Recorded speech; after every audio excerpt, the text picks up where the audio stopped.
Now I am audible. Okay, so हम क्या करेंगे, इस पूरे के पूरे चैप्टर के कॉन्सेप्ट वाइज कॉन्सेप्ट आगे बढ़ते जाएंगे। बहुत ही ध्यान से और प्यार से सुनना। यहाँ पे हम दो बातें करेंगे, one is a strike off and second one is a restoration. Strike off का मतलब क्या होता है कि कंपनी का नाम जो है आरओसी के रजिस्टर से हटा दिया गया। रिस्टोरेशन, आपका नाम हट चुका है लेकिन फिर दोबारा से रजिस्टर्स में, आरओसी के रजिस्टर में मेंटेन कर दिया, वापस कर देना, इज नोन एज रीस्टोरेशन। तो हमने यहाँ पे दो बात करी थी, one is a striking off and second one is a restoration of name of company, and साथ में क्या बोला था, एलएलपी। तो कंपनी और एलएलपी दोनों की बात करेंगे। आपको मैं बता देना चाहती हूँ सेक्शन नंबर 248 से लेके सेक्शन नंबर 252 के प्रोविजंस यहाँ डिस्कशन होंगे। उसी के साथ साथ हम यहाँ पे ये भी देखेंगे कि अगर एक कंपनी की स्ट्राइकिंग ऑफ होनी है तो स्ट्राइकिंग ऑफ कितने तरीके से हो सकती है, क्या कंपनी की मर्जी से हो सकती है या फिर ये आरओसी की चॉइस से होती है, तो वो भी प्रोविजन समझने वाला है। प्लस यहाँ पे एलएलपी का स्ट्राइकिंग ऑफ रिस्टोरेशन भी इसी चैप्टर के अंदर दिया गया है। अब हम धीरे धीरे स्टेप बाय स्टेप आगे चलते हैं। देखिए, इस चैप्टर को स्टार्ट करने से पहले मैं एक बात और बता देना चाहती हूँ आपको कि बहुत सारी कंपनीज ऐसी होती हैं जो कंपनी तो है लेकिन पिक्चर में नहीं है। पिक्चर में क्यों नहीं है? क्योंकि वो वर्किंग नहीं है। अब वो वर्किंग नहीं है तो आप जानते हो कि कंपनी में कंप्लाइंसेस बहुत ज़्यादा होता है, और जब कंप्लाइंसेस ज़्यादा होता है तो एक कंपनी ऐसी है जो ऑलरेडी बहुत सफ़र कर रही है, ऊपर से उसे कंप्लाइंसेस भी करने पड़ रहे हैं, तो वो और ज़्यादा डबल सफ़र करती है। ऐसी स्थिति में आरओसी भी चाहती है कि जो इतनी सारी नॉन कंप्लाइंट कंपनी है, नॉन कंप्लाइंस कर रखा है, इनको हटा दिया जाए।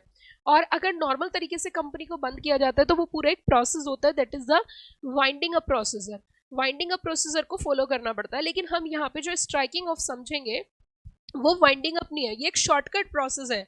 ये एक शॉर्टकट प्रोसेस है ऐसी कंपनी का जो ऑलरेडी कुछ है ही नहीं, बिल्कुल खत्म है एकदम, तो उनको हटाना है, बस सफाई करनी है, सफाई करनी है। कुछ इस तरीके से समझिए। तो पहले ये बताइए, what is the difference between striking off and restoration. Striking off एक स्कीम के तहत गवर्नमेंट लेके आती है, स्कीम लेके आई और स्कीम के तहत उन्होंने कहा कि अगर आप इस स्कीम के तहत अप्लाई करोगे तो आपका नाम हटा दिया जाएगा। लेकिन वैसे नॉर्मली क्या करना पड़ता है, आपको एक प्रोसीजर, प्रिस्क्राइब प्रोसीजर फॉलो करना पड़ता है। You got the point everybody? अच्छा, साथ साथ ना रिप्लाई भी करते जाना। तो अब हम यहाँ पे धीरे धीरे स्टेप बाय स्टेप चलते हैं आगे लेके। Ways of striking of companies. अगर हम स्ट्राइकिंग ऑफ की बात करें, कितने तरीके से स्ट्राइकिंग ऑफ हो सकती है तो यहाँ पे आपको जैसे कि नजर आ रहा होगा, एक तो हमारा है शू मोटो बाय आरओसी। हमने कहा कि एक तो शू मोटो मतलब आउन चॉइस, आरओसी अपनी मर्जी से कर सकती है, और दूसरा कंपनी ने एप्लीकेशन फाइल करी है कि भैया जी मेरा नाम हटा दीजिए, मेरा नाम हटा दीजिए। आरओसी के रजिस्टर, आरओसी से कह रही है कंपनी कि मेरा नाम आप स्ट्राइक ऑफ कर दो। और एक ऊपर हमने क्या पढ़ा कि स्ट्राइकिंग ऑफ जो है आपकी आरओसी भी कर सकती है। तो दो चीजें हो गई, क्या क्या जल्दी जल्दी बताओ फटाफट से। पहला शू मोटो बाय आरओसी, और दूसरा कंपनी ने खुद से एप्लीकेशन फाइल करी है आरओसी के पास और वो उससे कह रही है जी मेरा नाम रजिस्टर से हटा दीजिए। और जब स्ट्राइकिंग ऑफ हो जाती है तो इट्स अ डायरेक्ट डिसोल्यूशन। जैसे कि आप सभी बच्चे जानते हो कि कंपनी को बंद करने का एक प्रोसेस होता है, पहले वाइंडिंग अप होता है फिर डिसोल्यूशन, लेकिन इट्स अ डायरेक्ट डिसोल्यूशन। यहाँ पर डायरेक्टली डिसोल्यूशन कर दिया जाता है, कंपनी को खत्म कर दिया जाता है पूरे तरीके से। तो देखिए जरा अब सेक्शन की बात कर लेते हैं, कौन कौन से सेक्शन है। सेक्शन 248 से लेके सेक्शन नंबर 252, एक बार फटाफट से लिख के बताइए कौन सा सेक्शन है। सेक्शन 248 से लेके सेक्शन नंबर 252 तक। उसके साथ साथ हम आगे चलते हैं, आगे बढ़ेंगे धीरे धीरे। तो लीगल फ्रेमवर्क की बात करते हैं। अगर लीगल फ्रेमवर्क की बात करें तो सबसे पहले striking off by the ROC. It means यहाँ पे जो स्ट्राइकिंग ऑफ किया जा रहा है वो किसकी मर्जी से किया जा रहा है, यहाँ पे मर्जी से किया जा रहा है बच्चों, आरओसी की चॉइस से।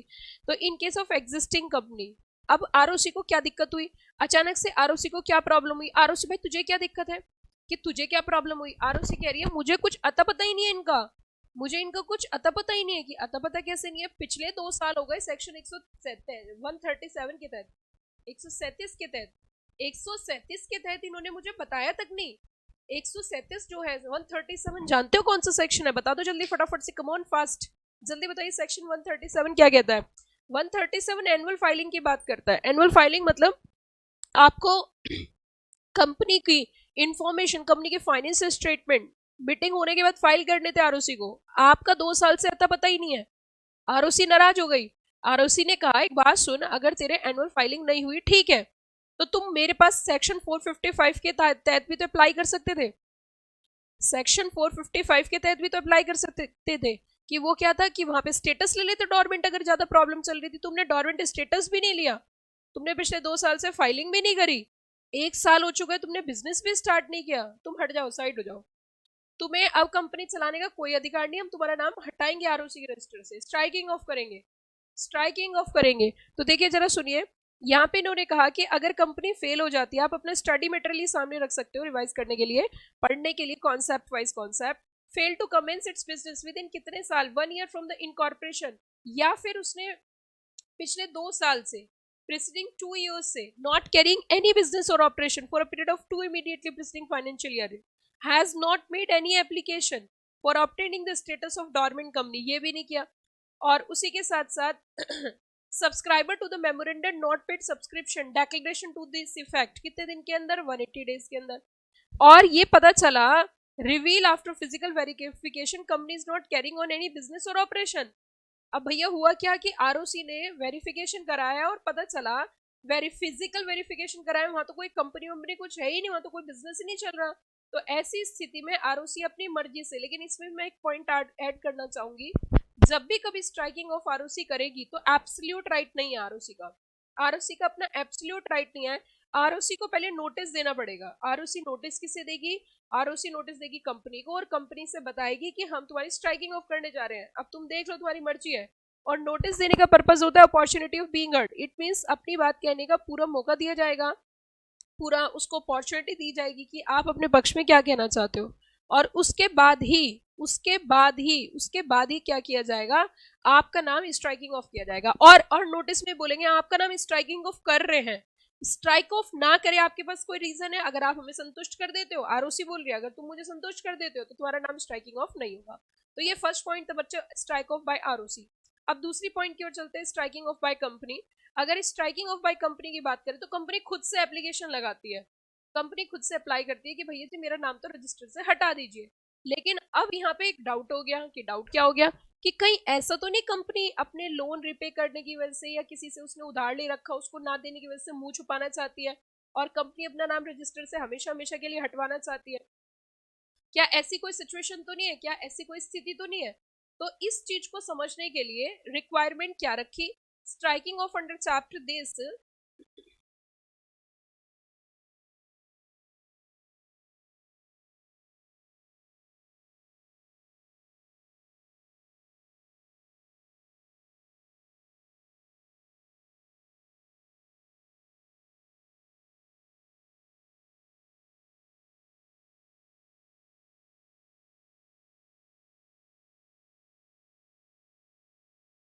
तो इट मीन्स अब यहाँ पे जब भी कभी आपके हिसाब से एप्लीकेशन फाइल करेंगे, तो एप्लीकेशन फाइल करने की स्थिति में ये बात ध्यान दी जाएगी, कहीं ऐसा तो नहीं भैया, कहीं ऐसा तो नहीं कि एप्लीकेशन फाइल करके अपनी लायबिलिटीज से बचना चाह रहे हो।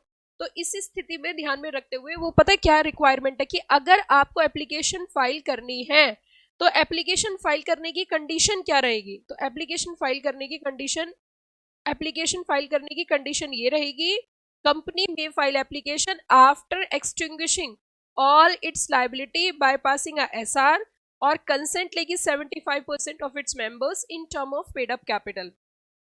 On receipt of application along with fees, registrar public notice देगा, सबको बताएगा, सबको जनरल पब्लिक को इंटीमेट करेगा कि इस कंपनी का नाम स्ट्राइकिंग ऑफ किया जा रहा है। अगर आपको किसी को कोई आपत्ति है तो तुम क्या कर सकते हो, तुम ऑब्जेक्शन लगा सकते हो, रीजनिंग बता सकते हो, और जब ऑब्जेक्शन रेज करोगे तो तुम्हारे ऑब्जेक्शन को कंसिडर किया जाएगा, और ऑब्जेक्शन कंसिडर करने के बाद ही, ऑब्जेक्शन कंसिडर करने के बाद ही स्ट्राइकिंग ऑफ होगी। अच्छा मैं आपसे एक बात पूछना चाहती हूँ, मान के चलिए स्ट्राइकिंग ऑफ हो भी गई, सारे काम करने के बाद भी स्ट्राइकिंग ऑफ हो गई, तो ऐसी स्थिति में किसी का कोई डेट रह गया, किसी का कोई बकाया रह गया, कंपनी ने अपना स्ट्राइकिंग ऑफ करा भी लिया, तो एक और हथियार बचता है कि अगर कंपनी ने स्ट्राइकिंग ऑफ करवा भी ली कोई डेट रिपे ना करने की वजह से या बचने की वजह से, तो एक हथियार फिर भी रह जाता है, और वो हथियार है बच्चों, चाह तू जी ले अपनी जिंदगी, तूने स्ट्राइकिंग ऑफ करा ली, तेरा मन भर गया कि भर गया।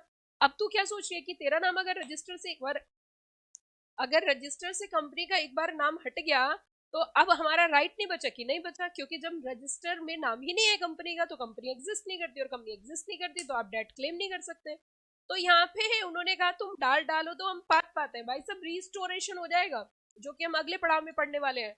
कंपनी का नाम क्या करा सकते हैं, रिस्टोर भी करा सकते हैं। रिस्टोरेशन है इस वजह से कि अगर धोखाधड़ी करके कुछ गलत करके अगर धोखाधड़ी करके कुछ गलत करके कंपनी का नाम आपने स्ट्राइकिंग ऑफ करने की कोशिश भी करी तो रिस्टोरेशन हो जाएगा। अब आगे चलते हैं। Strike off by ROC on suo motu basis, तो इसमें मैं बता देती हूँ क्या क्या था। Company fail to commence its business within 1 year of incorporation, company ने कोई बिजनेस कैरी नहीं किया पिछले 2 साल से, उसने पिछले 2 साल से कोई बिजनेस, कंपनी ने बिजनेस ही शुरू नहीं किया और पिछले 2 साल से कोई बिजनेस नहीं किया, प्लस उसने डॉर्मेंट का स्टेटस भी ऑब्टेन नहीं किया, जो सब्सक्राइबर थे मेमोरेंडम के उन्होंने सब्सक्रिप्शन पे नहीं किया, company is not carrying any business और ऑपरेशन, फिजिकल वेरिफिकेशन के बाद पता चला कि ये तो कोई काम ही नहीं करते। तो ऐसी स्थिति में आरओसी एक नोटिस सेंड करती है और नोटिस सेंड करके उसको अपनी बात कहने का पूरा मौका दिया जाता है। अब हम यहाँ पे पूरा प्रोसीजर समझेंगे। सबसे पहले जब आरओसी स्ट्राइकिंग ऑफ करेगी तो एक नोटिस इशू करेगी, किसको, service of notice bye ROC. ROC किसको नोटिस देगी, जल्दी जल्दी बताओ फटाफट, कंपनी को नोटिस देगी, कंपनी से बोलेगी तेरी छुट्टी होने वाली है क्योंकि तूने बड़ी गड़बड़ कर रखी है, तू कंपनी का बिजनेस कर नहीं रही, कि तो चल तू हटले साइड और तेरा नाम जो है रजिस्टर से हम हटाएंगे, और नहीं हटाए तो रीजन बता दे। अगर रीजन बता दे किस बेसिस पर तुम्हारा नाम ना हटाए, वो रीजन बता दे। और ये नोटिस जो होगा सभी डायरेक्टर्स को भी भेजा जाएगा उनके एड्रेस पर, जो रजिस्टर्ड पोस्ट या कोई भी एड्रेस है स्पीड पोस्ट के द्वारा। अब कंपनी का क्या काम है, कंपनी को नोटिस मिला तो कंपनी को जो नोटिस मिला तो अपना रिप्रेजेंटेशन दे सकती है, बता सकती है कि सर आप मेरे साथ गलत कर रहे हो, हम तो बिल्कुल सही है, कंप्लेन कर सकती है, रीजन दे सकती है। एक दिल्ली की कंपनी का केस हुआ था, एनसीएलटी ने डायरेक्ट स्ट्राइकिंग ऑफ कर दी थी बिना कंपनी को अपॉर्चुनिटी दिए हुए, बिना नोटिस दिए हुए। तो यहाँ पे एनसीएलटी ने कहा था जी आरओसी तुम बिल्कुल गलत हो, डायरेक्ट आप स्ट्राइकिंग ऑफ नहीं कर सकते, नोटिस देना बेहद जरूरी है, अगर नोटिस नहीं दोगे तो यहाँ पे रूल ऑफ नेचुरल जस्टिस का ब्रीच होता है, आप जानते होंगे। तो इसीलिए रिप्लाई करवाते हैं, कंपनी से पूछते हैं बताओ हम तो तुम्हारा नाम स्ट्राइकिंग ऑफ नहीं करेंगे, आप हमें रीजनिंग दे दो, रीजन दे दो। अगर रिप्लाई से, अगर जो रिप्लाई दिया कंपनी ने, जो रिप्लाई आरओसी को दिया, अगर वो उससे सहमत हो जाती है तो ऐसी स्थिति में स्ट्राइकिंग ऑफ रुक भी सकती है। तो consideration of representation made by company, ROC will consider the representation made by company all directors of company. If ROC not satisfied with representation, तो भैया वो कहेगी चल हटले भैया मैं तुझसे संतुष्ट नहीं हूँ, तू झूठी है एक नंबर की, तू बकवास कर रही है, मुझे कुछ समझ नहीं आया, तो नाम क्या कर देंगे, स्ट्राइकिंग ऑफ। जब भी कभी स्ट्राइकिंग ऑफ किया जाता है आरओसी की तरफ से तो एसटी के 5 फॉर्म जो है उसमें इंफॉर्मेशन दी जाती है और ये पब्लिक एट लार्ज को बताया जाता है, जैसे कि क्या क्या किया जाएगा वो भी जरा समझिए। Placed on the official website of MCA, MCA की वेबसाइट पे प्लेस करेंगे। Published in the official gazette, राज्य पत्र में दिया जाएगा। पब्लिश्ड इन एसटी के 5A, दैट इज द, ये खबर छपा दो अखबार में और पोस्टर लगवा दो बाजार में। तो ये लैंग्वेज जो होगी, एक तो इंग्लिश लैंग्वेज, और कहाँ पे पब्लिश किया जाएगा, जहाँ कंपनी की रजिस्टर्ड ऑफिस है ना उसी स्टेट पे पब्लिश किया जाएगा, 2 भाषा में, एक इंग्लिश में और दूसरी वर्नाकुलर लोकल लैंग्वेज में। और उसी के साथ साथ ये पब्लिक एट लार्ज को इन्फॉर्मेशन दी जाती है कि कंपनी हमेशा हमेशा के लिए हटाई जा रही है, अगर आपको किसी प्रकार की कोई दिक्कत आपत्ति या प्रॉब्लम है तो आप हमसे बता सकते हैं। उसके बाद इंटीमेशन दिया जाएगा रेगुलेटरी अथॉरिटीज को। रेगुलेटरी अथॉरिटी का मतलब क्या, मैं थोड़ा सा बताना चाहती हूँ आपको। जैसे अगर कंपनी इंश्योरेंस में डील करती है तो आईआरडीआई, अगर कंपनी फेमा में डील करती है तो आरबीआई, इसी तरीके से अगर कंपनी सिक्योरिटीज में डील करती थी तो सेबी, इन रेगुलेटरी अथॉरिटीज को भी इंफॉर्मेशन दी जाएगी कि अगर आपको कोई ऑब्जेक्शन है तो आपको इंफॉर्मेशन दी जा रही है, 30 डेज का टाइम दिया जा रहा है, आप आके अपनी बात हमारे सामने रख सकते हो। फिर striking of removal of name company, अब 30 डेज खत्म हो चुके हैं और नोटिस का कोई रिप्लाई नहीं है, इसका मतलब किसी भी रेगुलेटरी अथॉरिटी को किसी प्रकार की कोई आपत्ति नहीं है। और जब उन्हें किसी प्रकार की कोई आपत्ति नहीं है तो भैया अब एक काम कर लेते हैं, अब कंपनी का नाम हमेशा हमेशा के लिए क्या कर लेते हैं, स्ट्राइकिंग ऑफ कर लेते हैं। अब यहाँ पे जब 30 डेज खत्म हो जाएंगे तो 30 डेज खत्म होने के बाद, 30 डेज खत्म होने के बाद there are no objection received from general public और कोई कॉन्ट्रारी नहीं आई, तो ऐसी स्थिति में अब क्या किया जाएगा, प्रोविजन बनाए जाएंगे for realisation of amount due. अब ROC before pass an order of striking of removal of name, company should satisfy himself that sufficient provision has been made within a reasonable time. ROC obtain necessary undertaking, managing director से, person in charge से personal undertaking ले लेती है कि loan के लिए repay आपको करना पड़ेगा। अब क्या होगा लास्ट में, notice of dissolution of company by the ROC after expiry of time mention in the notice, ROC क्या कर देगी, कंपनी का नाम स्ट्राइकिंग ऑफ कर देगी और कंपनी का नाम रजिस्टर से हटा दिया जाएगा। It's a case of direct dissolution, form number है STK 7। और ये सेम आपको जो है एमसीए की साइट पे भी पब्लिश कर दिया जाता है कि ये कंपनी पूरे तरीके से खत्म हो चुकी है। अब हम एप्लीकेशन की बात करते हैं। एप्लीकेशन में क्या होता है कि कंपनी खुद से अपनी एप्लीकेशन फाइल करती है, लेकिन यहाँ पे बहुत बहुत इंपॉर्टेंट पॉइंट है कि कुछ ऐसी कंपनीज है जिनका स्ट्राइकिंग ऑफ हो ही नहीं सकता, जैसे कि number 1 is listed company. Listed company का स्ट्राइकिंग ऑफ का मतलब होने का मतलब समझ रहे हो, जो इतने सारे लोग हैं जिनका स्टेक है कंपनी के अंदर, वो सारा अफेक्ट होना।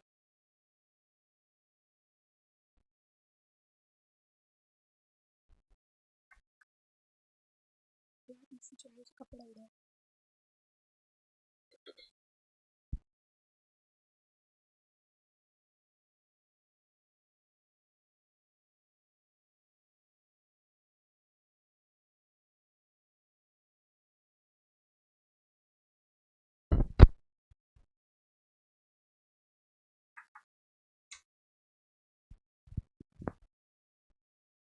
कुछ ऐसी कंपनीज हैं जिनका नाम कभी भी स्ट्राइकिंग ऑफ हो ही नहीं सकता, जैसे कि हमने बात करी लिस्टेड कंपनीज की, अंडर सेक्शन 8 कंपनी जो रजिस्टर है, company having charges which are pending for satisfaction, company whose application for compounding is pending, company जिसके अगेंस्ट प्रोसिक्यूशन चल रहा है, वैनिशिंग कंपनी जिनका कोई अता पता नहीं है।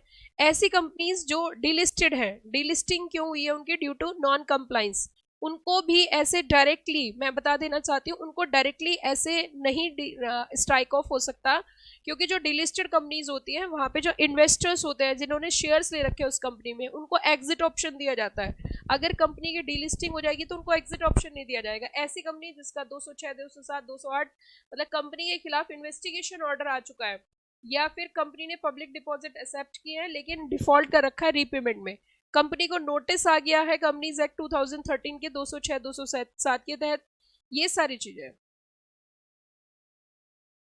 अब देखिए ऐसे कौन कौन से ग्राउंड्स हैं, कंपनी अपने बोर्ड ऑफ डायरेक्टर के थ्रू एप्लीकेशन फाइल करवा सकती है removal of name company from register records where company has failed to commence its business within year of its incorporation. एक साल बीत चुका है लेकिन कोई बिजनेस नहीं किया, company is not carrying any business, same वही पॉइंट से पिछले 2 सालों से उन्होंने कोई बिजनेस ऑपरेशन नहीं किया और उन्होंने अपना नाम जो है वो आपका स्टेटस भी ऑब्टेन नहीं किया, मतलब स्टेटस भी नहीं लिया है उन्होंने, स्टेटस भी ऑब्टेन नहीं किया किसका, डॉर्मेंट कंपनी का। सब्सक्राइबर्स जो है had not paid any subscription money, company is not carrying any business और operation after physical verification.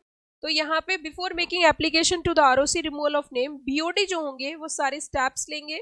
BOD ये कहेंगे कि हम एप्लीकेशन तो जरूर फाइल कर रहे हैं लेकिन हमारी कंपनी सक्षम है, जितना भी लोन हमने ले रखा है उसको हम रीपे करेंगे। अगर आरओसी संतुष्ट होता है, आरओसी संतुष्ट होता है तो ऐसी स्थिति में स्ट्राइकिंग ऑफ ऑर्डर आ जाता है।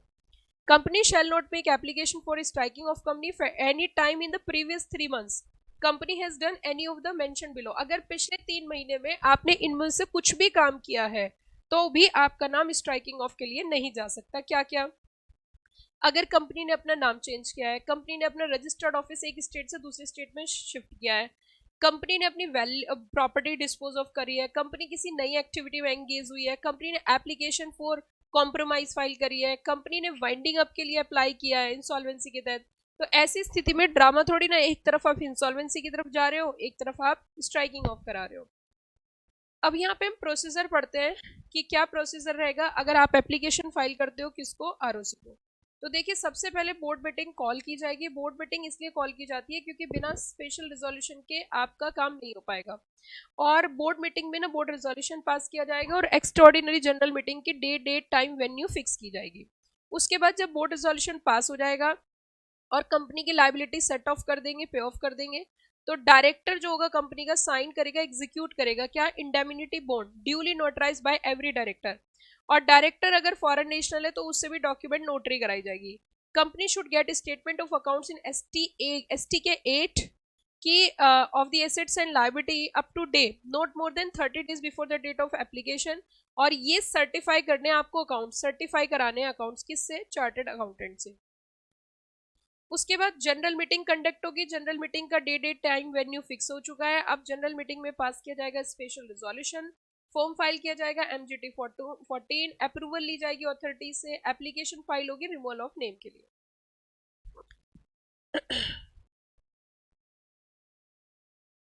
अब देखिए कंपनी रिमूवल ऑफ नेम के कुछ रूल्स हम यहाँ पे पढ़ते हैं।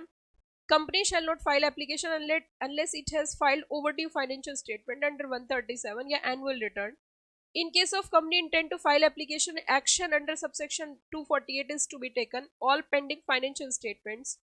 तो यहाँ पे कह रहे हैं कि every application under rule 1 company shall no objection certificate from appropriate regulator authority in respect of following companies.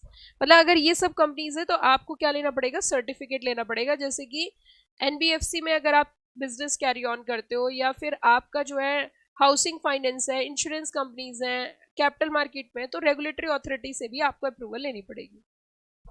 जब आप STK2 फॉर्म फाइल करोगे तो उसके अंदर कुछ इंफॉर्मेशन कंबाइन होगी, जैसे कि इंडेमिनिटी बॉन्ड, और अगर गवर्नमेंट कंपनी है तो entire capital held by the government, और अगर सब्सिडरी है तो entire capital is held by the government company duly notarise the indemnity bond. फिर उसके साथ साथ STK8 फाइल होगा जिसके अंदर statement of information of assets and liability होगी, and it is to be certified by the CA।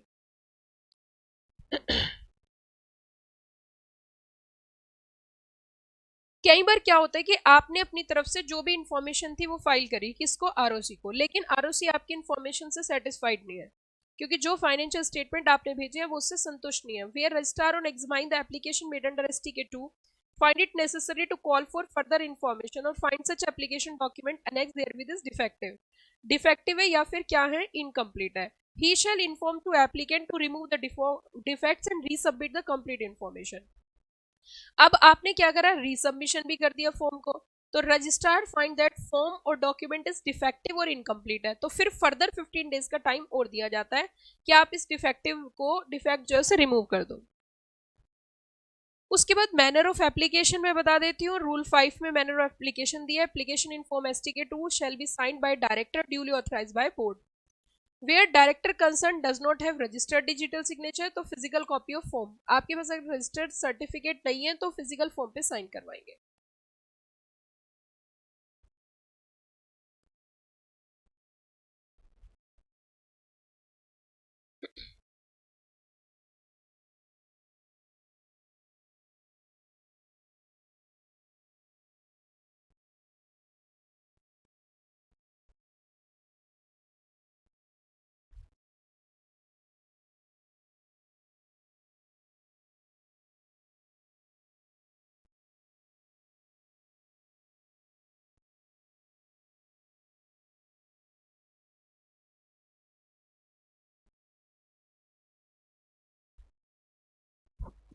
It means आगे अगर हम देखें तो notice of striking of dissolution जो दिया जाता है वो ROC की तरफ से दिया जाता है, और उसका जो फॉर्म नंबर है दैट इज द STK7।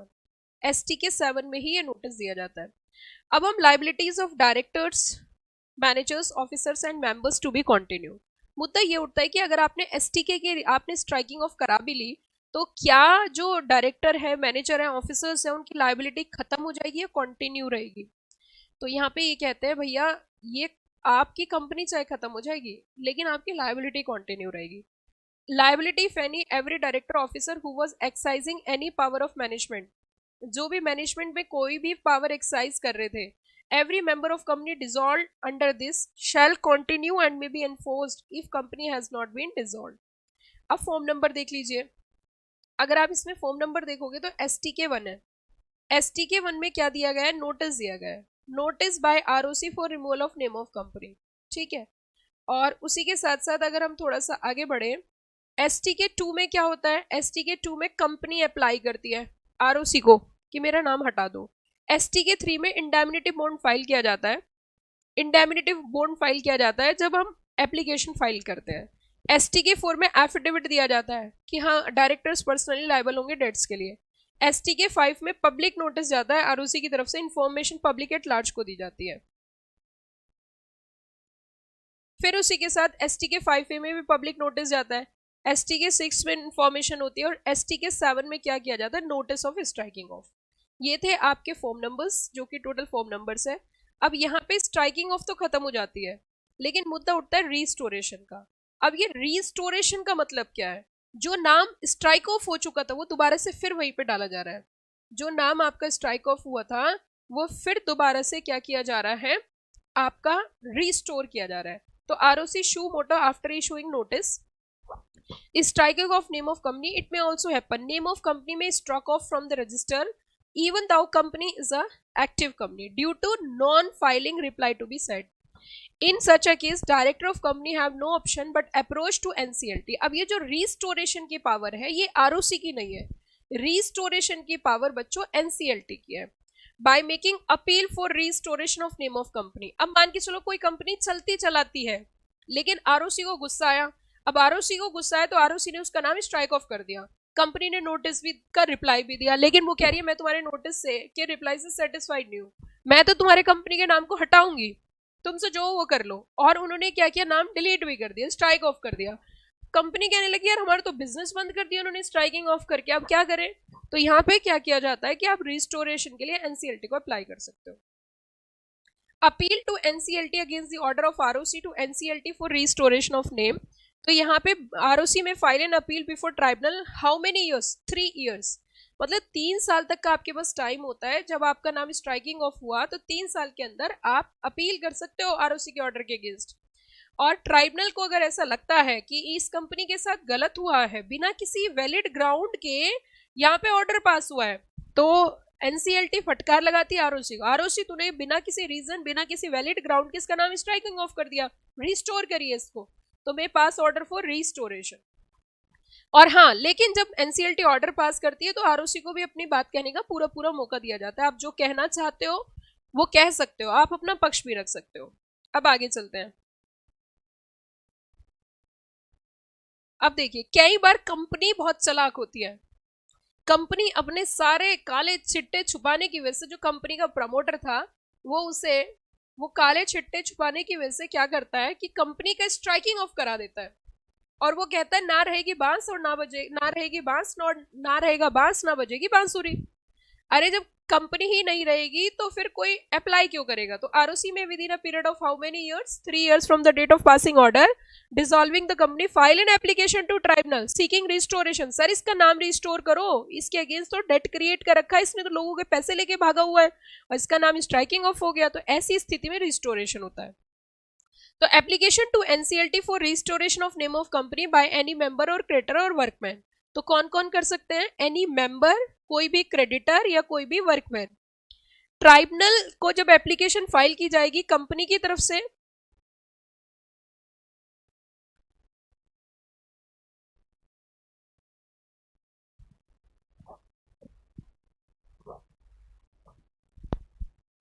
अब यहाँ पे क्या हुआ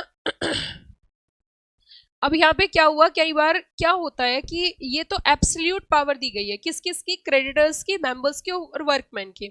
आरओसी को गलत झूठी इंफॉर्मेशन फाइल करके डायरेक्टर्स ने नाम स्ट्राइकिंग ऑफ द आरओसी से ले लिया, लेकिन यहाँ पे इन्होंने कहा रिस्टोरेशन हो सकता है, लेकिन रिस्टोरेशन किसकी तरफ से हो सकता है, मेंबर्स, क्रेडिटर्स और वर्कमैन।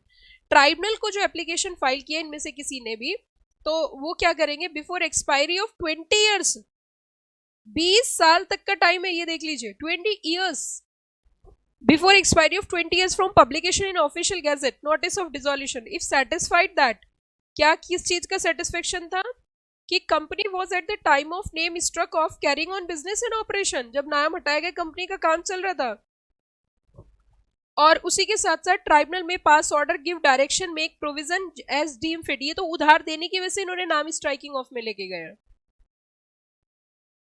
अब इसके ऊपर बड़ा सारा आपके डिसाइडेड केस है, बहुत सारे डिसाइडेड केस है, जैसे कि आप ये properties private limited ROC Mumbai का केस देख सकते हैं। Applicant striking off the ROC and appeal for restoration of name filed by applicant before NCLT, order challenge NCLT directed ROC Mumbai to restore the name of company.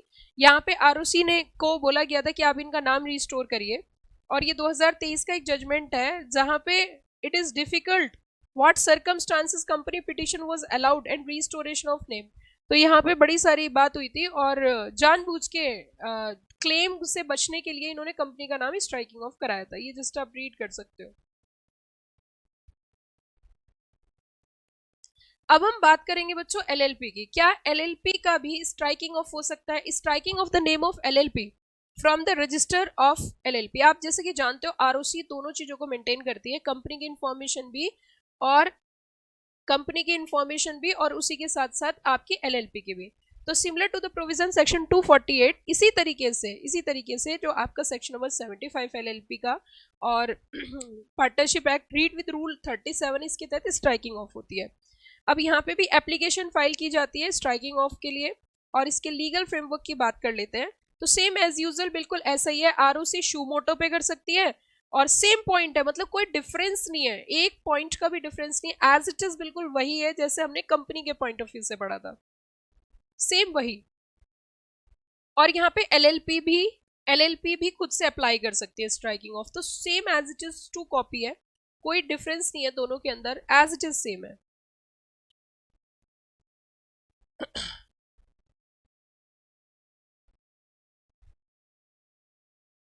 लेकिन इसमें restoration का मैं बताना चाहूंगी, रिस्टोरेशन में ROC can suo motu after issuing notice strike off the name of LLP, in such a case name of LLP may be strike off, LLP is active but ROC ने उसका नाम क्या कर दिया, रिमूव कर दिया on the basis of incorrect information.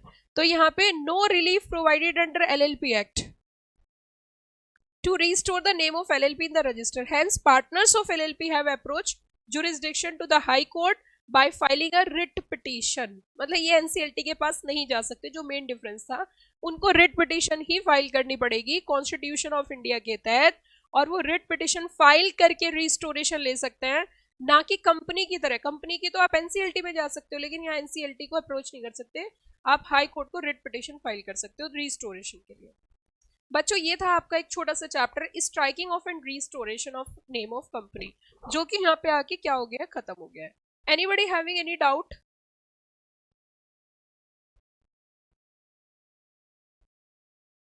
अच्छा, एक डाउट है ma'am, name of company struck off by ROC but immediately company form a, immediately promoter बोलो, immediately promoter form a new company and continue its business then, no no no no no, that is not the issue. अब मैं आपको बताती हूँ, जो promoters होते हैं ना, वो बड़ी चालाकी करते हैं, वो ये सोचते हैं कि अब कंपनी की क्या होती है, सेपरेट लीगल एंटिटी होती है। अब जैसे बहुत सारे पॉलिटिशियन का नाम मैं डिस्क्लोज नहीं कर रही, उन्होंने बड़ी सारी प्रॉपर्टी घेर रखी थी और कंपनी बना बना के वो बहुत सारे रियल एस्टेट बिजनेस कर रहे थे। जब उन्हें लगा कि यार हमारी तो सरकार चली गई, अब दूसरी सरकार आने वाली है, और दूसरी सरकार आने वाली है, तो जिस कंपनी की पेड अप कैपिटल 1 लाख थी, आज उसकी 3 साल के अंदर उसकी कैपिटल 10 करोड़ हो गई। भाई कैसे हो गई? तो अब वो कंपनी के सारे डॉक्यूमेंट्स खंगालते हैं, वो चेक करते हैं कि एक्चुअल में इस कंपनी को चला कौन रहा है। तो कंपनी के पीछे जो प्रमोटर्स थे, उन्होंने एक चालाकी करी, उन्होंने अपनी कंपनी का नाम क्या करना शुरू करा है, स्ट्राइकिंग ऑफ, कि अगर रजिस्टर में नाम ही नहीं रहेगा तो वो फाइंड आउट नहीं कर पाएंगे। तो कई बार प्रेशर की वजह से भी स्ट्राइकिंग ऑफ करते हैं, ठीक है, ये चीज है। लेकिन दूसरा हथियार क्या होता है, रिस्टोरेशन, रिस्टोरेशन करा देते हैं, वो तो सारी डिटेल फिर भी निकल जाएगी। इस तरीके से हमारे चैप्टर यहाँ पे क्या हो जाता है, खत्म हो जाता है। एक क्वेश्चन आपका इस चैप्टर से आता है, एक क्वेश्चन आने के आपके पूरे चांसेस हैं यहाँ से, स्ट्राइकिंग ऑफ। अच्छा, इंपॉर्टेंट टॉपिक इसमें जो सबसे ज्यादा अच्छा टॉपिक है, ऐसी कौन सी कंपनीज है जिनका स्ट्राइकिंग ऑफ नहीं हो सकता, इस टॉपिक को आप बहुत अच्छे तरीके से कर लेना। ठीक है बच्चों, कोई डाउट किसी को? Anybody having any doubt? अभी इसमें कोई डाउट बेटा?